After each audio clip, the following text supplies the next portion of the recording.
Hello everybody, welcome to UKPM Survival and Outdoors here on YouTube, and in this latest UKPrepperman video I will be talking about the survival cache. Stay tuned.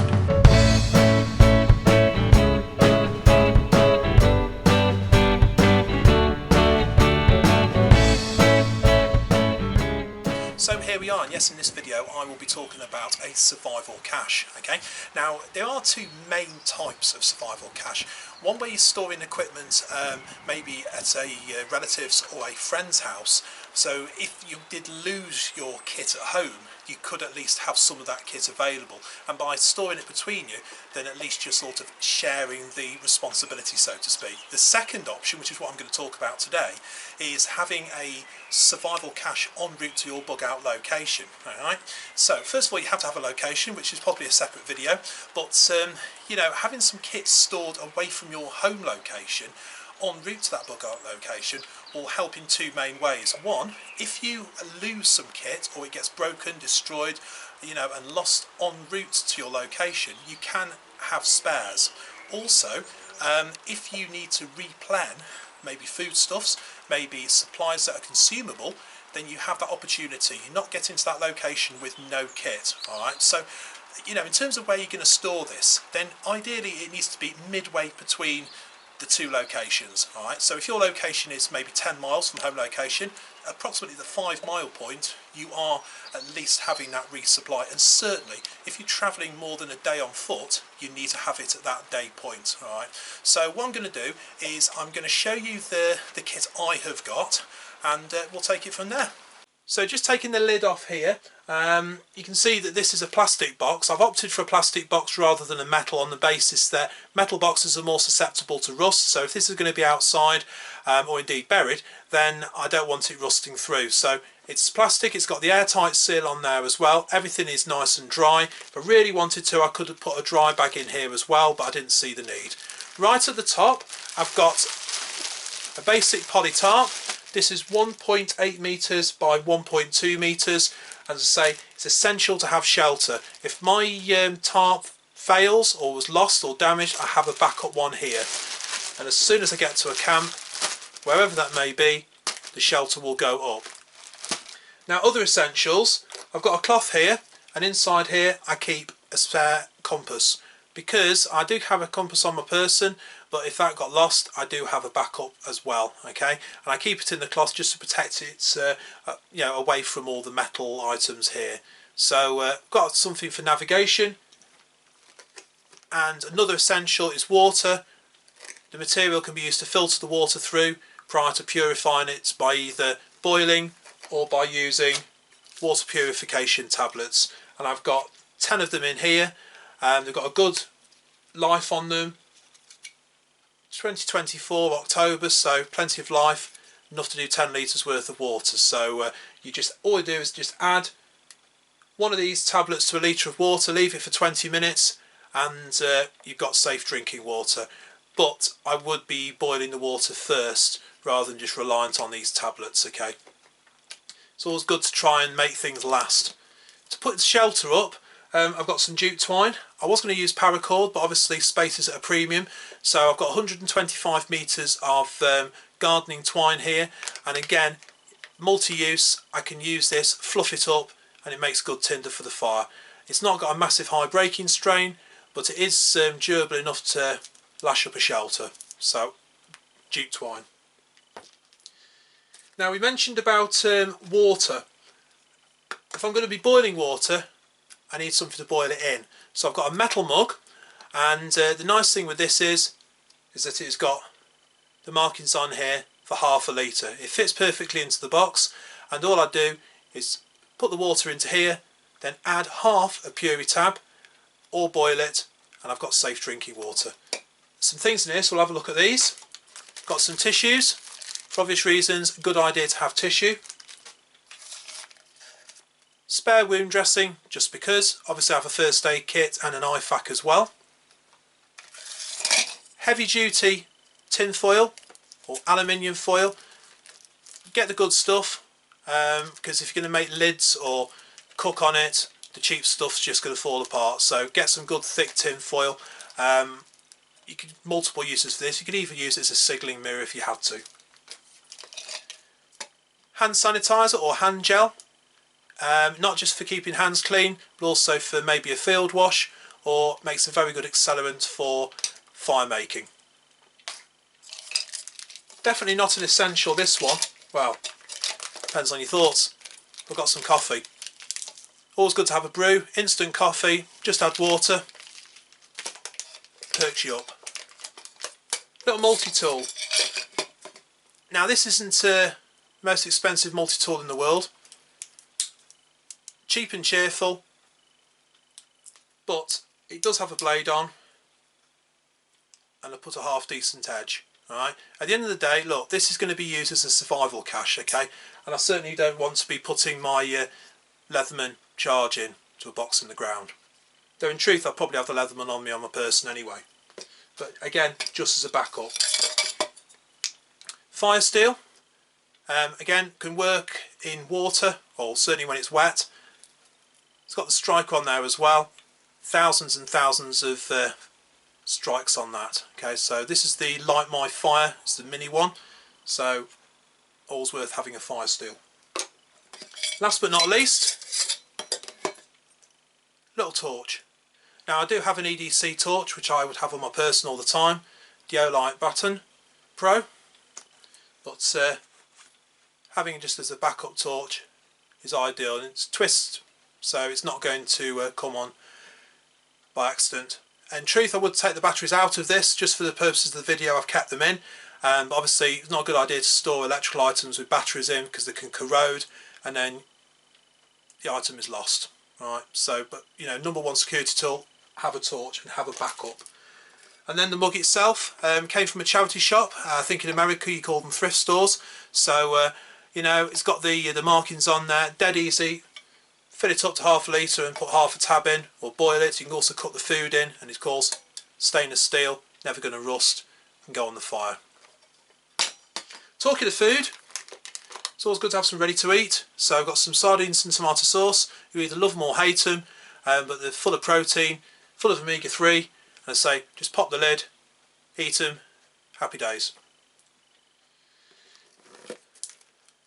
Chicken curry, say you can cook all these in the fire, stand them by the side of the fire or empty them out into the pot, ring pull so it's easy to get into, and some fruit there as well. Alright, breakfast, all day breakfast, you know, this is not the sort of stuff I eat all the time, and you know, you don't really want to look at the ingredients in some of these, but you know, at the end of the day, food is fuel. If I'm going to be on my feet, I'm going to need the calories. Okay, so there's 500 calories in one of these, there or thereabouts, and you know, at the end of the day, you can just cook it quickly. You could eat it cold if you really had to, but it's much nicer heated through. You know, a good old hack is to, if you put a dent in the tin and then put it into the fire, when the dent pops out, the food is cooked. But you've got to be a bit careful doing that because you might end up with the tin going bang. If you really worry, just put a little nick in the top, or as I say, just cook it in the can with the lid off. You know, you know, there's loads of different options, isn't there? We've got some noodles as well. You can use these as a fire starter if you like these, because of the oil in the noodles. Good fire starter again. You know, multi-use curry noodles. Could eat them with or without the flavourings. A lot of unhealthy food, so some vitamins in here as well. Ideal. Why not? You know, getting some nutrients into you is a good thing. And then some quick ones as well, some dried foods. Obviously space is at a premium and weight's at a premium, so I've got some creamy cheese pasta, just add water, and some rice to go with the curry. Again, just add water. And if you're having, you know, one big meal, then one of these and the rice, you know, so one of these and the curry, you're getting nearly 1,000 calories off that one meal, which is really good. Carpenter's pencil. A lot of people have write in the rain pens and all that sort of thing, but there are some places where pens don't work and pencil will, so that's the reason why I have a pencil. And also you can use the wood, shave it, use it as tinder. Again, good idea to have marking positions, anything like that. Okay, if you're going to make a fire, you need to have some fire lighting capability, and if I lose my fire kit I need to have the means to light a fire. So I've got some candles in here. These are, I can't remember, they're either 2 or 3 hour candles, night lights, so you know, not just lighting fires, also providing a heat source for survival.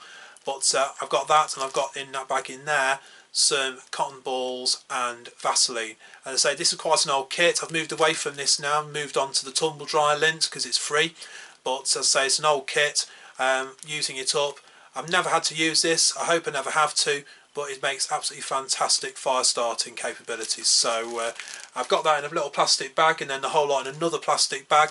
Big into keeping things in plastic bags, keep things waterproof. These are Sealy bags, so you can reuse the bag for all sorts of things. Use your imagination.